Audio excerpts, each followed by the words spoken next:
High guys welcome back to my channel আমার চ্যানেলে আপনাদের সবাইকে অনেক অনেক ওয়েলকাম। আপনারা সবাই কেমন আছেন? আশা করি ভালো আছেন। আমি শম্পা, আমিও ভালো আছি। চলুন চলে এসেছি আজ আবার সংসারের কুটিনাটি নিয়ে ছোট্ট একটি ভিডিও। তাও এটি আগেই বলে দিই আপনাদের, অনেক পুরনো ভিডিও, আমি হসপিটালে ভর্তি হওয়ার আগের ভিডিও, কিন্তু ভিডিওটা আপনাদের সাথে কালক্রমে শেয়ার করা হয়নি। তা চলুন একেবারে সকালবেলা দেখুন উডপিকার, মানে সকালবেলা গাছে ওরা কিভাবে গাছের মধ্যে লাফিয়ে লাফিয়ে থাকে সেই জন্য দেখাবার চেষ্টা করলাম।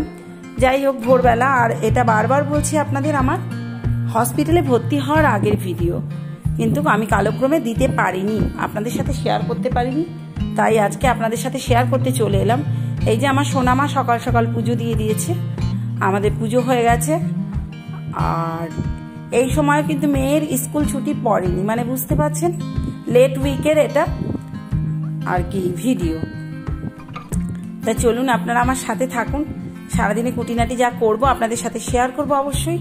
চলুন আপনাদের ব্যালকনিটা দেখিয়ে দিই।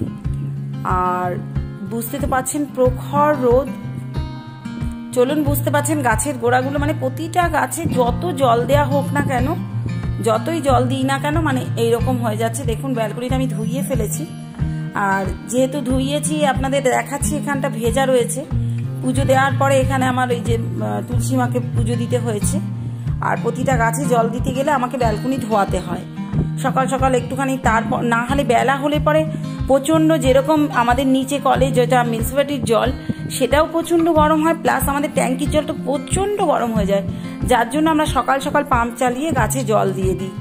না হলে পরে গাছের জলটা, এই যে আমি ধূপকাঠি দিয়েছি, আর সূর্যদেবকে দিয়েছি, তুলসী মাকে দিয়েছি। চলুন, আর সব ব্যালকনি ট্যালকনি সব ধুইয়ে দিয়েছি। গাছে জল দিতে এলে, তুলসী মাকে জল দিতে এলে ব্যালকনি ধুইয়ে ফেলি। তা চলুন ভাবলাম আপনাদের সাথে একটু শেয়ার করি। এক্ষুনি মানে ভীষণ রোদ, এই সময়টায় ভীষণ রোদ আর গরম। আর আপনারা বলবেন অবশ্যই, আমাদের গাছের পরিস্থিতি দেখে তো বুঝতে পারছেন প্রচুর মঞ্জুরি হয়ে যায়। মঞ্জুরিগুলো আমি ভেঙে দিই, সব আস্তে আস্তে শুকিয়ে গেলে আস্তে আস্তে ভেঙে দিই, দিয়ে জলে দিয়ে দিই।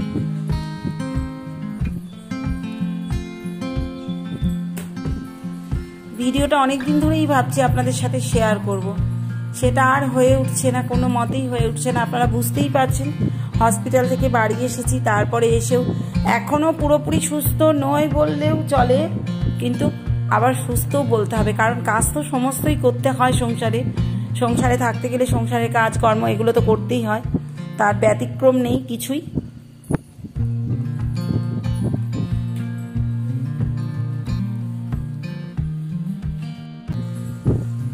চলুন, আর ওই যে নিচ দিয়ে তরমুজালা যাচ্ছে হাঁকতে হাঁকতে।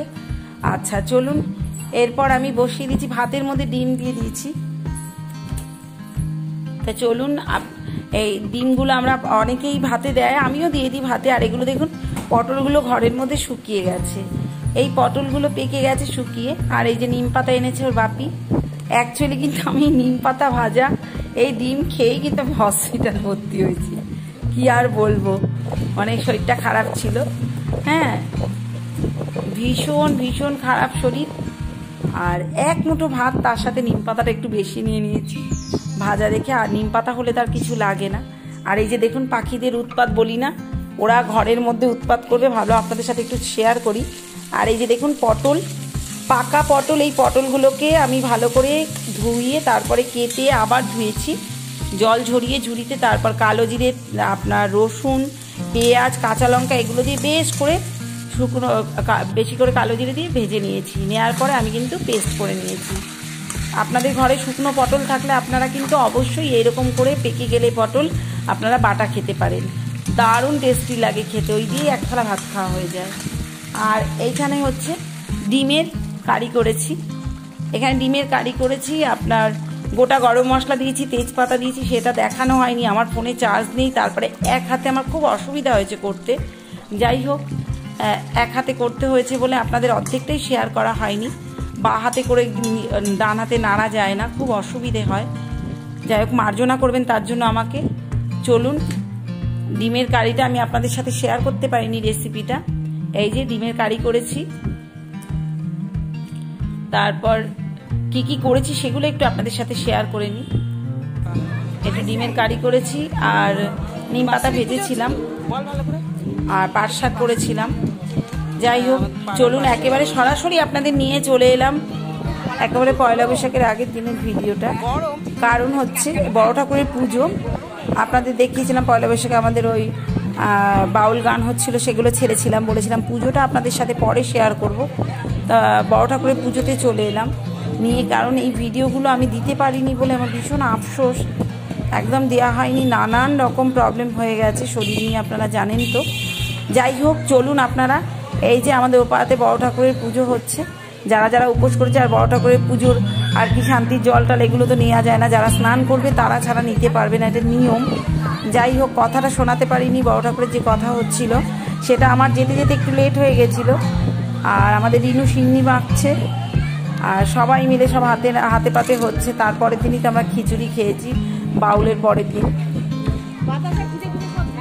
আর আপনাদের যে কুকিংয়ের ভিডিওটা দিলাম রান্নার, ওটা কিন্তু আমার হসপিটাল ভর্তি হওয়ার দিনের ভিডিও এরকম পড়েছিল। যাই হোক, এখন আপনাদের সাথে একটু একটু করে শেয়ার করলাম। আর এই পুজোটা আমার বাকি ছিল, প্যান্ডেলটা দেখুন খুব ভালো লাগছে।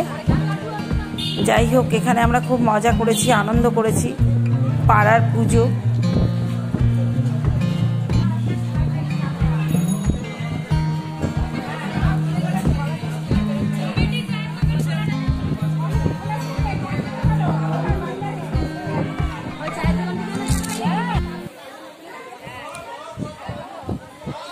আমাদের রিনু প্রায় 1-1.5 ঘন্টার ওপরে বসে বসে সিন্নিটা মেখেছে, বুঝতে পারছেন, পুরো পাবলিকের প্রসাদ, পাবলিক খাবে পুরো, অনেক সিন্নি, প্রায় 1-1.5 ঘন্টার বেশি ও সমানে বসে বসে মেখেছে সমস্ত কিছু। এতে সেই কাজু থেকে শুরু করে সন্দেশ, নারকোল কোড়া, বাতাসা, গুড়, দুধ, মানে সমস্ত কিছু দেওয়া হয়েছে, দারুণ টেস্টি হয়েছিল।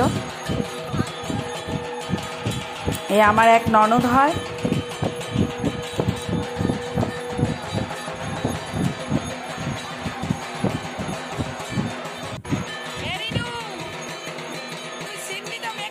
আমরা অনেক রাত অবধি ছিলাম। এই যে রিনুর হাত আর ব্যথা হচ্ছে না।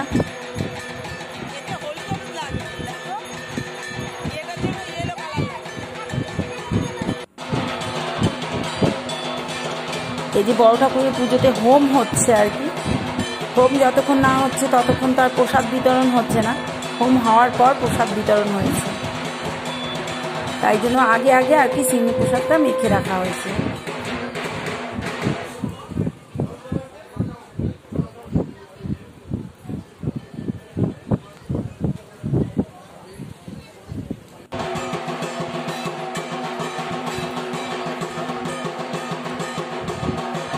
এটা হোমের চারপাশে ঘুরছে, জানি না কি নিয়ম, অনেক নিয়ম আর কি দেখলাম, অনেক নিয়ম করছেন। কিন্তু বড় ঠাকুরের পুজোর উপোস করলে তো, আমি তো উপোস করিনি, যারা উপোস করেছে তারা স্নান করেছে। চলুন গাইস, ভিডিওটা আজকের এই পর্যন্তই।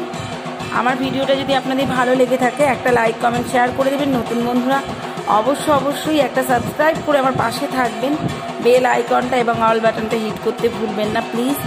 আর আমিও আপনাদের সাথে আছি, সব সময়ের জন্য আছি। Thanks for watching.